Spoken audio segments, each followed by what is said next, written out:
Have you ever heard the sound of silence breaking under a steel bucket? It is not the clean crack from a horror movie. It is a dull, heavy knock that makes grown men fall quiet mid-joke. Autumn 1995 pressed over a Welsh valley like a damp gray blanket. The rain didn't fall, it simply hung in the air, turning everything into a smudged photograph. On the slope above the road, a demolition crew was tearing down an old farm that had been empty longer than anyone cared to remember. In the files at County Hall, it was just another derelict property, scheduled to become neat social housing. On the ground, it was different. The farm sat slightly apart from the village, a squat stone shell with a collapsed roof and blind, empty windows. Kids used to dare each other to sneak in at night, but the dares had stopped years ago. Too many stories, too many glances away whenever the evening bus swept its headlights over the dark square of the house. The foreman, a thick-set man with cement-burned hands, stood at the bottom of the slope, lighting a cigarette and shouting up to the driver in the excavator.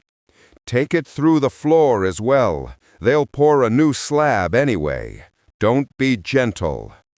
The bucket bit through rotten concrete. First hit, dust and rubble. Second hit, more of the same. Third hit, something else. Something that didn't shatter, but bounced. The driver killed the hydraulics on instinct. "You hear that?" The foreman frowned, climbed up the broken steps, and looked into the torn-open rectangle of what used to be the cellar. In the churned, wet soil, among flakes of concrete and splinters of timber, something white glinted dully. Too smooth to be stone, too curved to rubbish. A broken arc of enamel. A human tooth, staring up out of the Welsh earth like someone else's memory forced to the surface. For a moment, the sight fell completely silent. You could hear a train haunting the valley miles away, its horn dragging through the mist. Nobody touch anything. Get that machine back. Call the police, now. Police didn't like driving into the valleys. Too far, too quiet, too much paperwork for too little glory. But the word bones rearranges priorities. Less than an hour later, a white and blue South Wales patrol car scraped up the lane. A detective inspector in a wet black coat stood at the edge of the pit and tried not to show how the smell hit him. The farm had been holding its breath for 40 years. Now it exhaled. A heavy, sweet, stale breath of old death and damp stone. It clung to clothing and hair, settled in the back of the throat. The first skull came out in gloved hands. Then another, a femur, ribs, fragments of spine. The scenes of crime team worked in grim silence, passing bones up out of the hole like contraband. When they broke through into a bricked-off cavity beneath the main floor, the conversation stopped altogether. In that cramped, dark space, there were no longer bones. There were bodies. 7 sets of female remains. Different sizes, different ages. One walled in to the cellar itself. 2 buried under a poured concrete kitchen floor. 4 more outside, under what had once been a greenhouse. The detective stood in the doorway of the ruined farmhouse, looking out across the gray hills dissolving into cloud, and thought of two things. First, who had done this? Second, how an entire village had lived with 7 women under its feet for 40 decades and managed not to see a thing.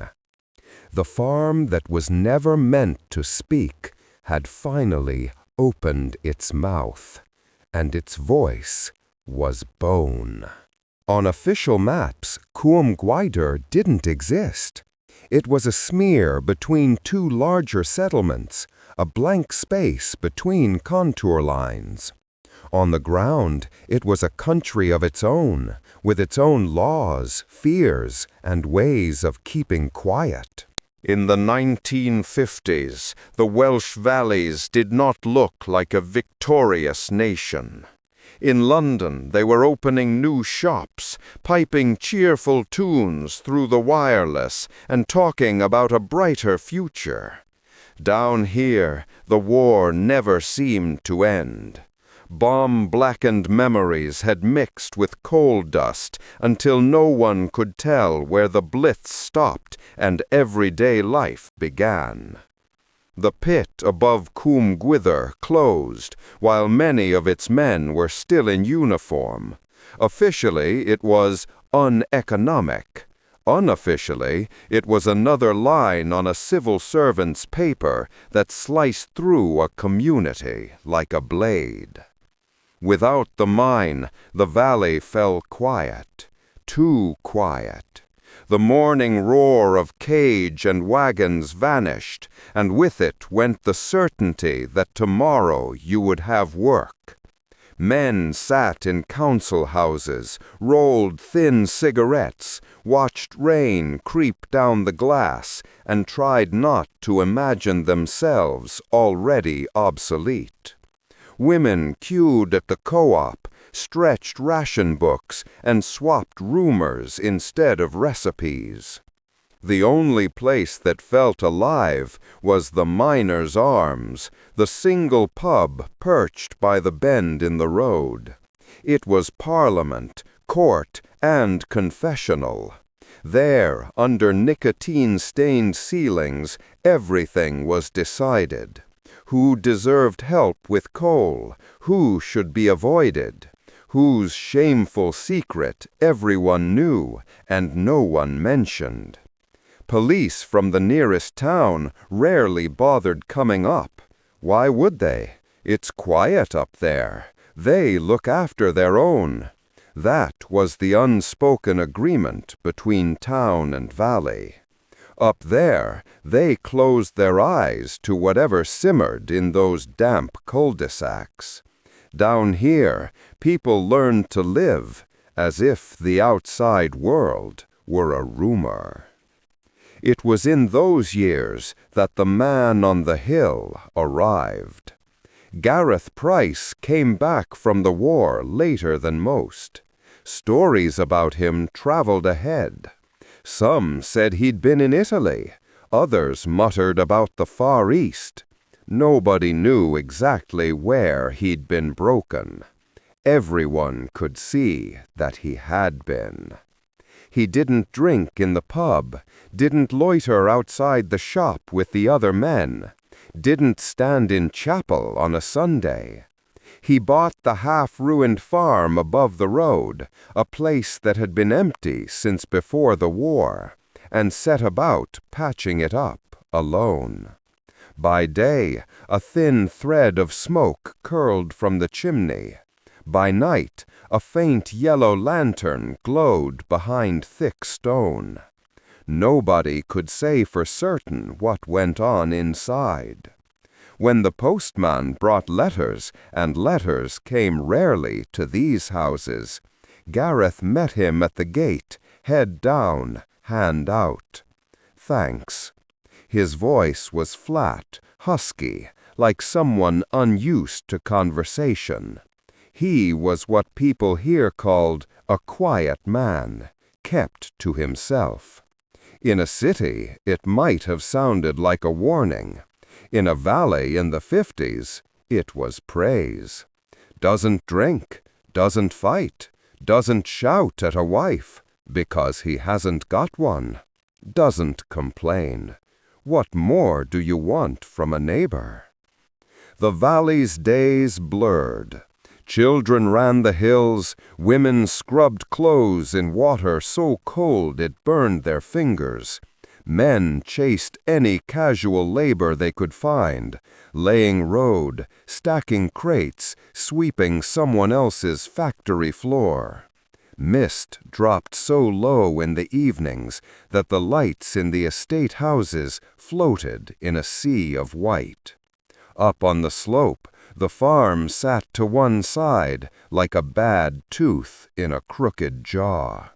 On calendars the numbers changed, governments came and went.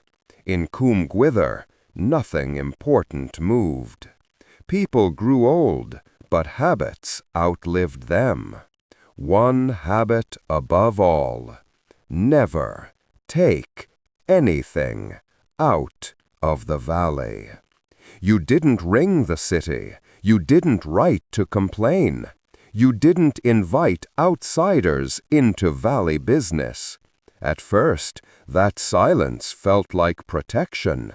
Soon, it would become a grave for the women under the farm and for everyone who chose not to see them.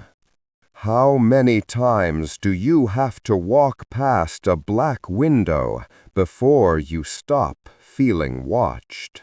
By the mid-50s, Gareth Price had become part of the scenery. His farm was just another dark shape on the skyline. His figure, just a shadow moving by the barn whenever the evening bus wheezed up the hill. Children stopped counting it in their ghost stories and went back to talking about the moors and strangers in cars. But there are always a few people who notice what everyone else has trained themselves to ignore. The first to vanish was Enid, a young widow with 2 children. The war had taken her husband, and the pit closure had taken her last hope of staying above water. She lived in a dripping end terrace at the edge of the estate, windows taped against the drafts, pots simmering on a single ring to save coal. One autumn morning, she told her neighbor, "I'm going over to the next village. Heard they're looking for help on a farm." The neighbor watched her go up the lane, carrying a small bundle, coat too thin for the wind. She watched as Enid's figure disappeared around the long bend where the road began to climb towards Gareth Price's land. That was the last anyone admitted to seeing her. At first, people chose the kindest lie. Maybe she'd taken a bus from the main road, gone to Cardiff, met someone, found work. In those days, people left all the time. The papers were full of stories about the bright lights of London, of girls from the valleys making new lives. The local station took a missing person report, wrote down her name, age, description of her coat. Somewhere in a drawer, it joined other thin files: missing, presumed left area. A valley widow without work did not ring alarm bells. Next, it was a girl from Cardiff, staying with a distant aunt for the fresh air. She liked to wander, camera around her neck, framing the old stone walls and heavy-shouldered cows against slate skies. She was seen at the bus stop. The bus was full that afternoon, didn't pick her up. She set off on foot towards the main road. The only way out took her past the farm on the hill. She never reached the road. Down in the Miners' Arms, the whispers grew sharper. The old men in the corner shifted on their benches, murmuring in Welsh so the younger ones wouldn't catch every word. Gareth's name started to appear under their breath. One morning, the postman, a thin man with a permanent cough, walked up to the farm with a brown envelope. At the gate, he stopped. Something slid out from under the stone arch and into his nose. Not damp, not manure, not the sour reek of silage. Something sweet, thick, rot clinging to wet air. "You burning something?" Gareth looked at him in a way that made the question shrivel in his throat. "Always burning something. It's a farm." The postman clutched his bag tighter on the way back down. Said that night in the pub, "I don't like it up there." The village pastor passed the farm late one foggy evening. The road lamp cast nothing but a yellow halo in the mist. Somewhere beyond the hedge, a muffled, rhythmic thud counted off the seconds. He wanted it to be wood being split for the fire. He saw Gareth on the back plot, knee-deep in churned earth, shoveling something long and wrapped in canvas into a shallow trench. The spade bit into the soil with a wet, heavy sound. The pastor stopped. Gareth looked up. For a long moment they stared at each other through the gray air, across all the words the pastor might have spoken. "Late night for digging." The pastor's voice shook. Gareth held his gaze a heartbeat longer, then said, "No time in the day." The pastor walked home, each step echoing a single thought. Not my business. He started a letter to the police the next morning. He wrote as far as, "I have witnessed," and couldn't force the next word onto paper. He burned the page in the grate. If he was wrong, he would ruin a man who already lived like an exile. If he was right, he would bring the city down on the valley's head, and nothing would ever be the same. Easier to be unsure, easier to say nothing. When the third woman vanished, a prostitute from Swansea, seen last trying to thumb a lift in the drizzle, nobody even pretended to be surprised. The papers would have described her as living a chaotic lifestyle. In the police report, she was 3 lines and a shrug.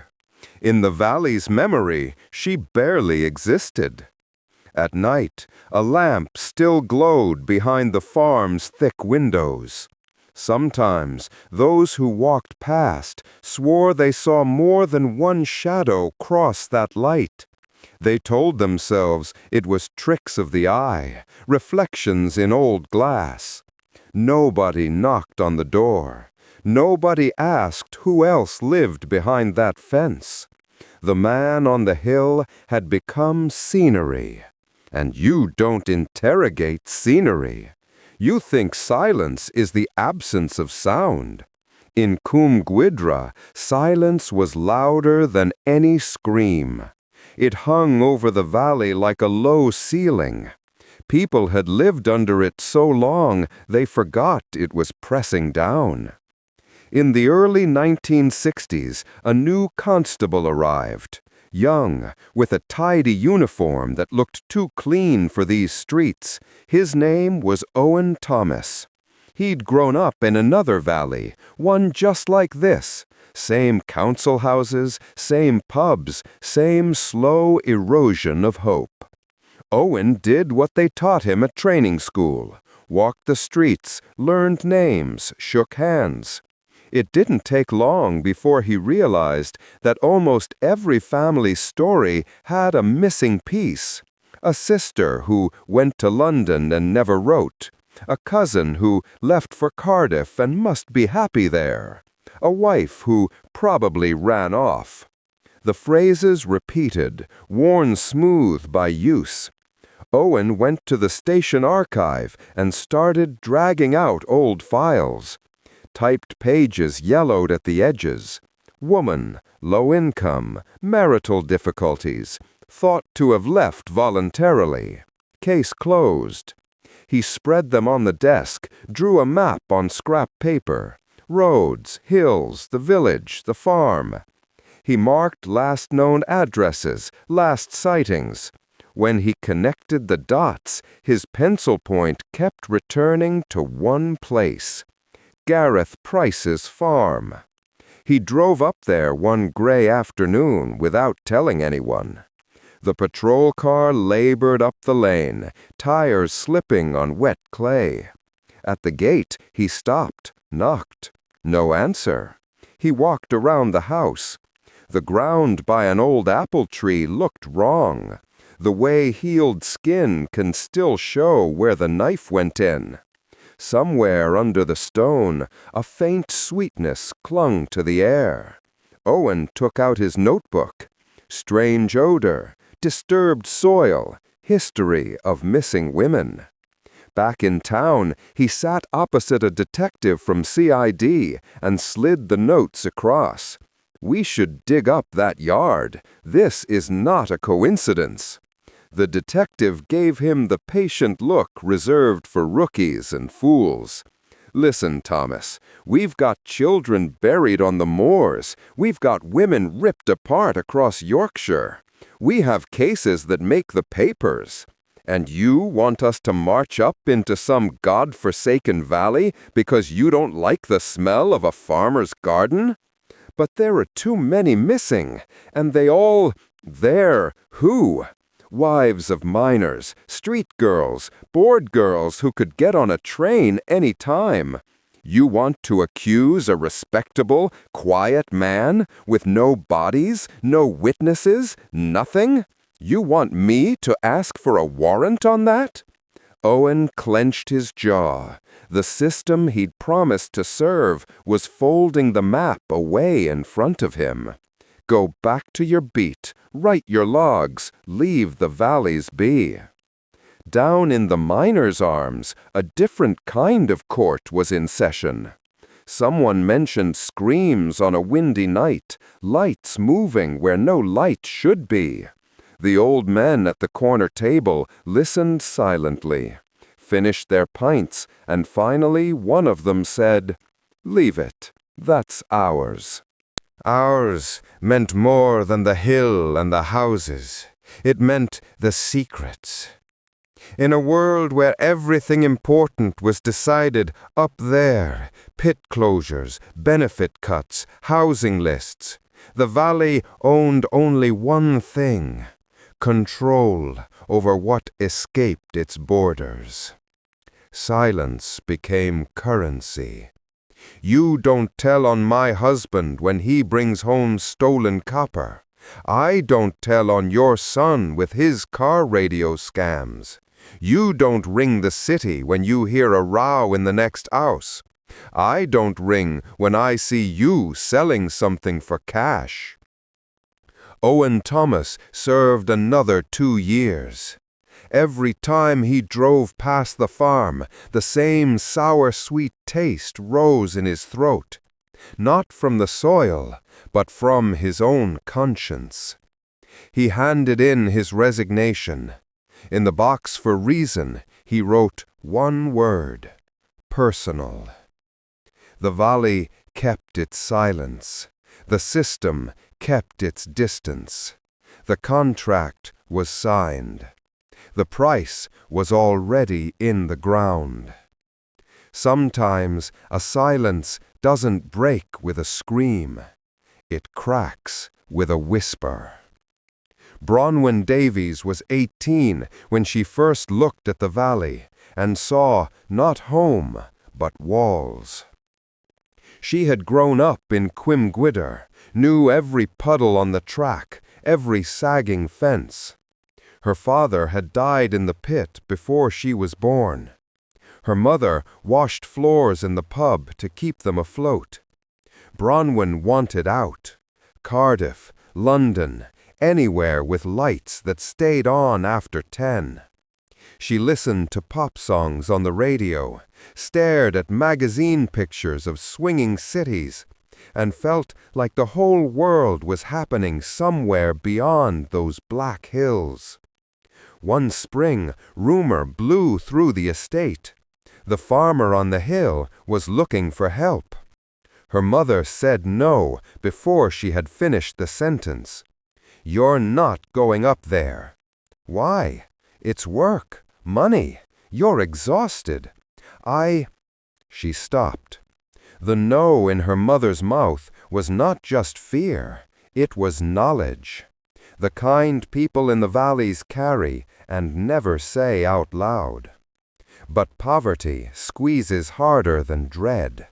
It presses into empty cupboards and overdue rent. A week later, Bronwyn stood at the farm gate with a small suitcase. Gareth opened. He looked at her for a long time, too long. "You heard what they say about me?" "Yes." "And you came anyway?" "Yes." He nodded, as if her honesty had passed some private test. "Come in, then." The first days were almost disappointingly ordinary.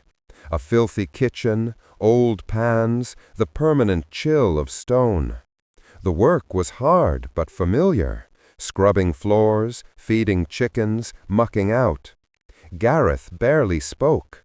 Sometimes she caught his gaze resting on her, not quite like a man watching a woman, more like an owner looking at a new tool, weighing how long it would last. At night, the house sounded different. Beams creaked, something scuffled in the walls. Once or twice she thought she heard muffled sobbing. She told herself it was just wind in the chimney, rain in the gutters, her own nerves.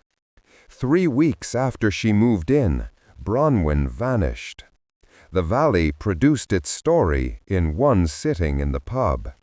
"She always said she wanted London. Well, now she's gone."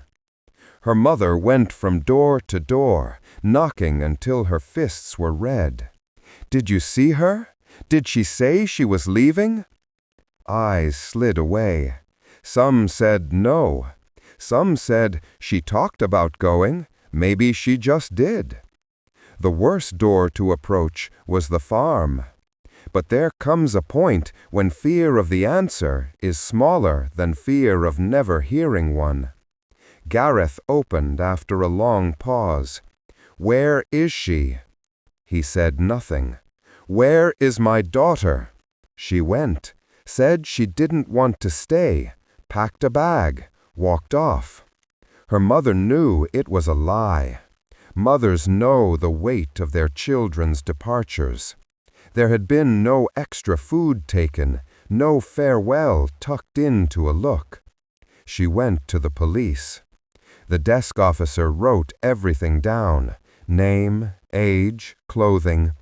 Then the familiar questions. Any trouble at home? No. A boy? No. Did she ever say she wanted to leave? Yes, but his pen had already moved to likely left area. "We'll let you know if anything turns up." Nothing turned up. Bronwyn's mother started visiting the chapel more and the doctor more. Her heart gave out within a year. The certificate said natural causes. The valley said she broke. Bronwyn's name stopped being spoken. Her photograph disappeared from the mantelpiece. People flinched from it the way they flinched from the farm itself. Under the farmhouse, beneath the concrete kitchen floor, in mud fed by Welsh rain, the body of an 18-year-old who wanted more than a valley lay in the dark. 40 years later, a pathologist would brush soil from a cracked skull and say, "Blunt force trauma, hard, from behind." The village would say, "We thought she just left." In that sentence was the blunt truth about Cwm Gwydr. How easy it was to mistake a girl's dream of escape for someone else's hand pushing her into the ground. By the mid-70s, Britain was choking on headlines. Children buried out on the moors, women butchered across the industrial north. Names and faces stared from every front page, and the country discovered that monsters could live in semi-detached houses and smile for the camera. In that noise, 7 silent women in a forgotten Welsh valley were never going to compete. The file that finally landed on Detective Constable Daniel Hughes' desk wasn't dramatic. It was a thin, dog-eared folder, a bundle of old missing person reports clipped together under a handwritten note from a bored sergeant. Local pattern? For review. Inside were decades of small disappearances. Women from low terraces, from hostels, from bedsits near the docks. A barmaid who probably went off with a lorry driver. A cleaner who talked about London. A girl who was always wild. If you didn't look closely, they were just background noise, the human static of a country in slow decline. Hughes did look closely.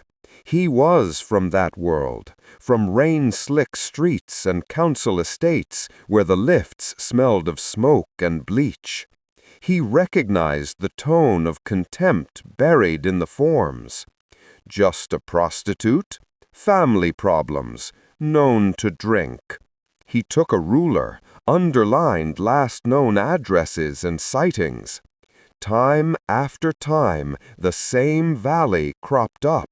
Same bus routes, same stretch of road, same farm above the bend. Cwm Gwydr.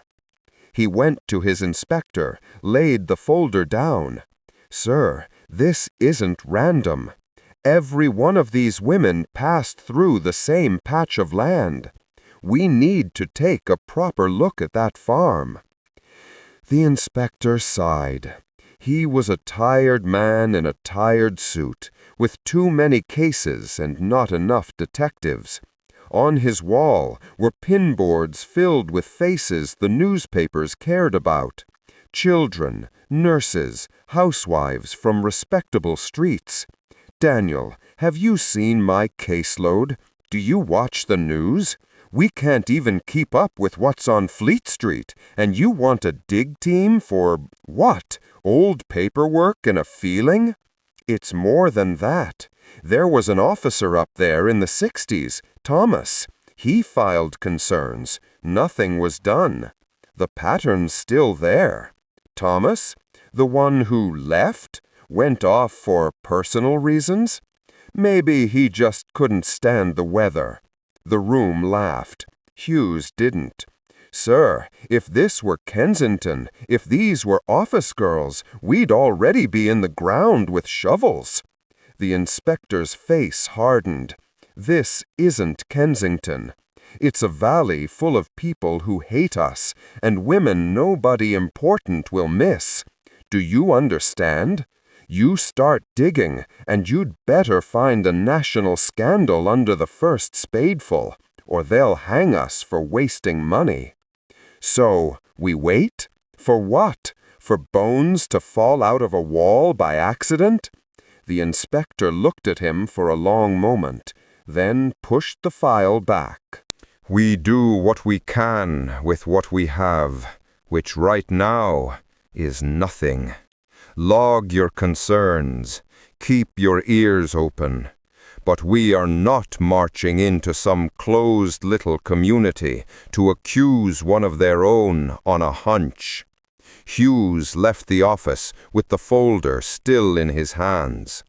Back at his desk, he wrote a memo that no one would ever read twice, marked it for information, and filed it away. Then he did what everyone in his position eventually learned to do. He moved on. Up in the valley, life shrank even further. Thatcher's years hit the Welsh coalfields like a hammer. Pits closed for good. Men who had spent their lives underground found themselves on picket lines, then on the dole, then on bar stools. Streets that had once echoed with shift whistles were now just rows of pebble-dash houses, their curtains drawn in the middle of the day. In that kind of world, a woman could vanish and barely leave a ripple. When you're fighting to keep your lights on, you don't go looking for ghosts. And on the hill above the estate, the farm light still burned some nights, a faint square of yellow in the mist. No patrol car ever slowed to look. Hughes drove past once, years later, on his way to another job. He glanced up, felt something twist in his chest, and kept his foot on the accelerator. He was a good officer. He cared. He still didn't go up that lane. The police hadn't just failed to see, they had chosen not to see. And in the empty spaces left by that choice, Gareth Price kept doing what he had been doing since the 50s. After Bronwyn, the valley stopped pretending it could be surprised. The fifth woman came from 3 streets away. Her name was Megan Lewis, and on paper, she was not the kind of victim that made headlines. 42, tired, with a bruise that never seemed to leave her cheek. Her husband drank his redundancy money, then drank his benefit, then drank whatever was within reach. Every row followed the same pattern: shouting, breaking glass, apologies mumbled into her hair. One November night, she didn't go back after the row. Neighbors saw her walking up the hill instead, coat tight around her, head down against the rain. Someone claimed she stopped at the farm gate. Someone else wasn't sure. In the pub, versions of the story blurred together over the tops of pint glasses. Next morning, her husband hit every door on the estate, fists slamming on wood, voice cracking. "You seen her? She'll be at your place. Tell me she's there." Megan had vanished so quietly, it offended him.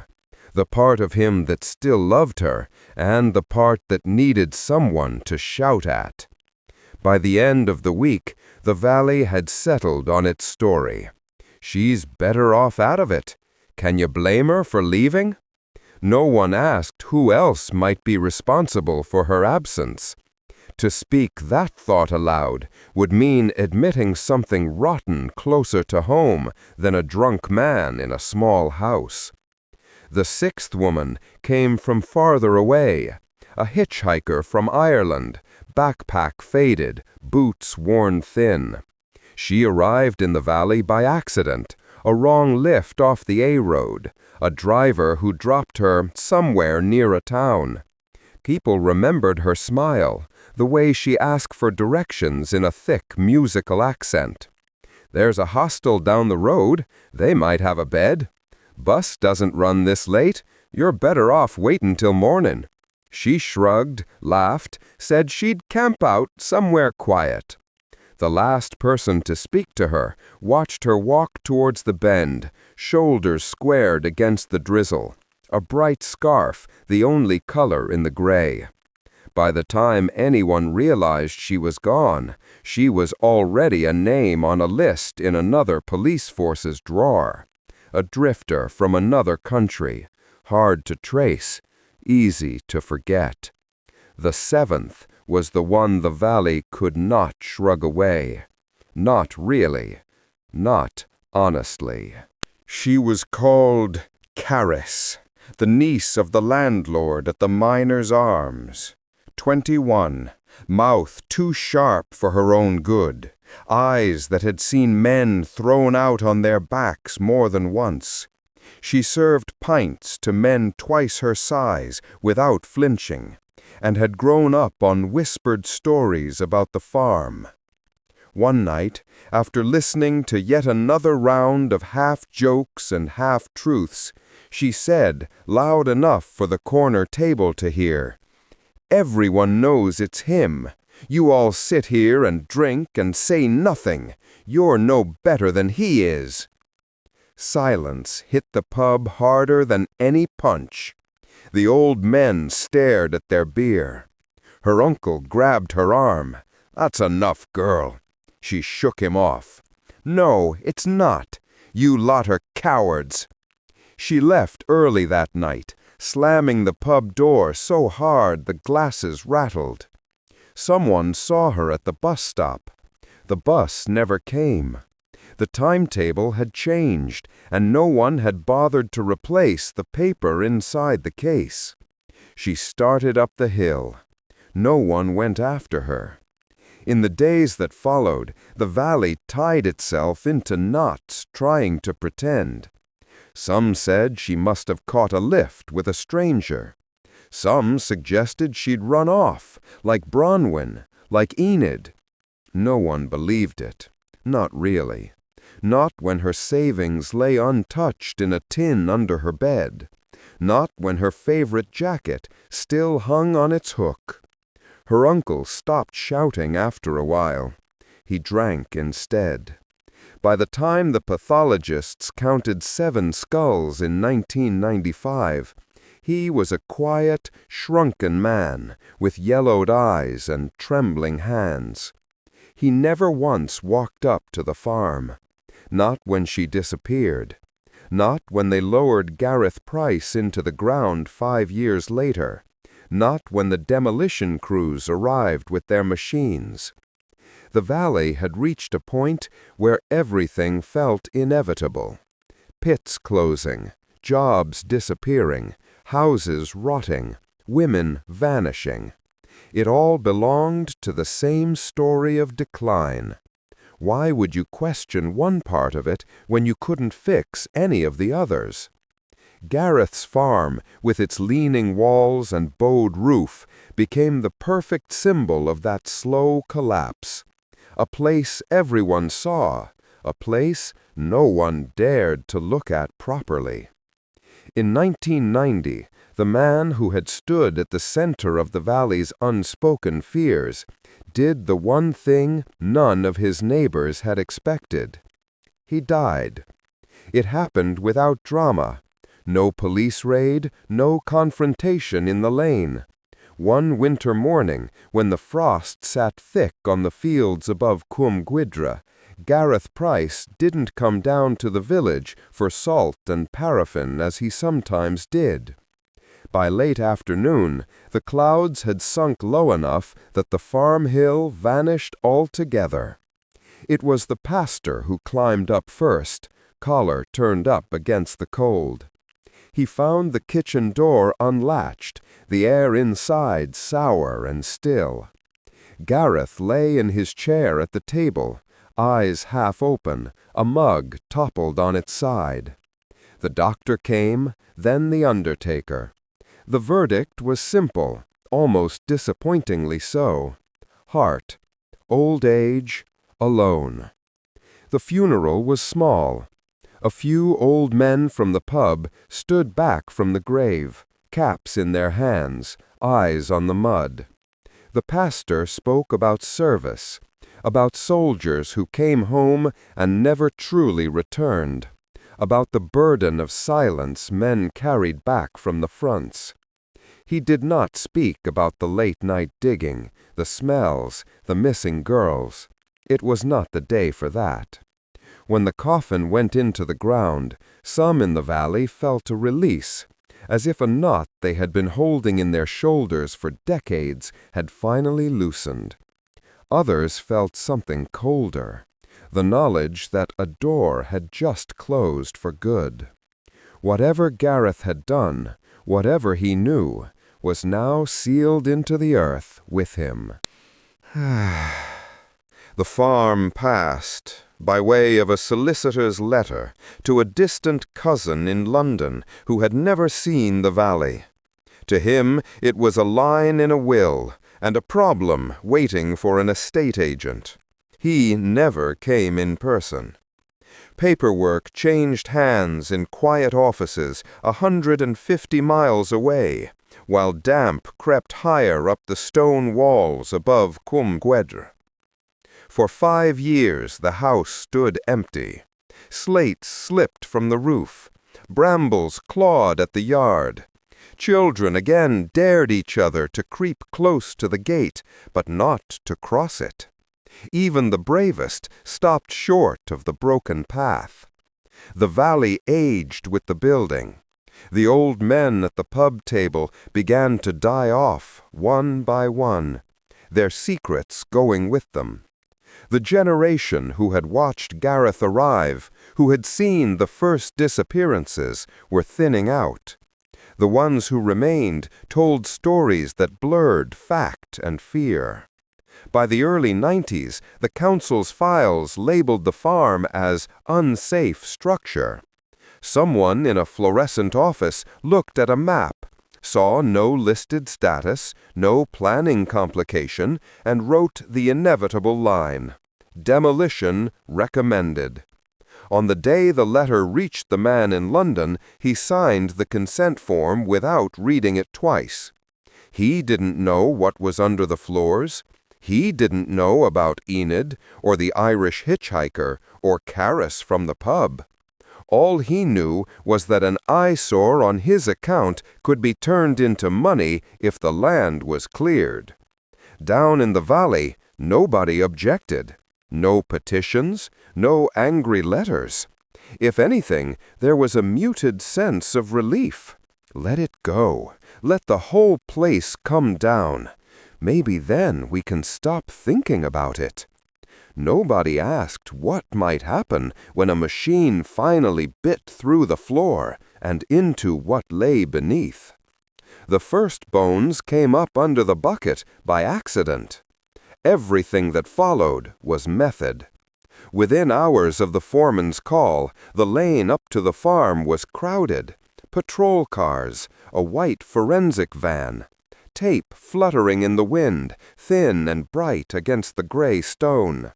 The valley, which had always tried to keep the outside world at arm's length, was suddenly full of strangers in paper overalls. Scenes of crime officers moved slowly through the ruins, every step placed, every scrape documented. The cellar floor was dug by hand now, not by machine. Each spadeful passed up through gloved hands. Every fragment of bone, every scrap of cloth, every rust-flecked piece of wire went into separate, labeled bags. What they found was not one grave, but several. Under the kitchen, beneath a poured slab that should never have been there in a 19th century house, were 2 skeletons, laid out with a care that made the act seem almost domestic. Their wrists showed marks that had nothing to do with time. Under the main room, in the bricked-off recess the inspector had stared into on that first day, a third body was crammed into a space barely big enough to hold it. Outside, under the remains of a greenhouse frame, the earth yielded more. 4 shallow pits in a row, each with its own occupant. In one, the pathologist found the faint outline of a scarf still looped around neck bones. In another, a healed fracture in the forearm that did not match any known accident report. 7 in all. 7 women, aged somewhere between late teens and early 50s. The exact years would take time, lab work, isotope analysis, dental records. The valley recognized them long before the experts did. They didn't know the science. They knew the count. Enid, Bronwyn, Megan, the Irish girl whose name no one had bothered to write down, Caris, and the others, the ones who had passed through, stayed a night, never left. The detective inspector assigned to the case, the same rank as the man who had once brushed off Owen Thomas, though older now, wearier, stood at the edge of the taped-off yard and watched the valley watching him. People clustered at the boundary, held back by uniformed constables. Faces that had always turned inward were now turned outwards, tight and pale. He started the interviews the same day, house to house. Standard questions. Did you know Mr. Price? Did you ever see women going up there? Did you ever hear anything unusual? The answers came back in the same careful rhythm. He kept to himself. Sometimes we saw girls go past. You know what girls are like, always wanting something better. No, officer, we never heard anything. It's a quiet place. In the pub, the inspector took the corner table and asked for names. Old ones, men who had been around in the 50s, the 60s. The ones who remember, he said. They brought him 3. A retired postman, hands shaking on his glass. A pastor with white hair and a face lined like the hillside. The landlord who had once shouted for his niece to come home and now spoke barely above a whisper. Each of them broke their own silence in pieces, sentences cut short by shame. I smelled something once, thought it was an animal. I saw him, digging. I wrote a letter. I burned it. We all knew she never left. We just didn't want to say it. Back at the station, the inspector pinned photographs to a board. The farmhouse, the yard, the map of the valley. Underneath, lines of type, years of disappearance, known associates, witness statements. Over and over, the same truth pressed against the edges of the paper. They had known enough to act. Not one person alone. The valley as a whole. Over 40 years, there had been enough chances to ask the right questions, to knock on the right door, to refuse to accept "she just went" as an answer. Nobody took them. When the pathologist delivered his first report, he didn't bother to hide the anger in his voice. These women didn't drift away. They didn't slip through the cracks. Someone held them, hurt them, hid them, for decades. The inspector nodded. He was thinking about his predecessors, about the Thomas file, about the Hughes memo, about all the little opportunities that had seemed too small, too messy, too far away. He looked up at the valley on the photo, a bowl of houses and mist and the dark tooth of the farm, and realized that the question had shifted. It was no longer simply who killed them. It was also who helped him by doing nothing. By the time the first hearing was scheduled, the press had finally discovered Cwm Gwydr. Satellite vans clogged the narrow lanes. Telephoto lenses stared at pebble-dash walls. Headlines called it "The Village That Stayed Silent" and 40 years of lies in a Welsh valley.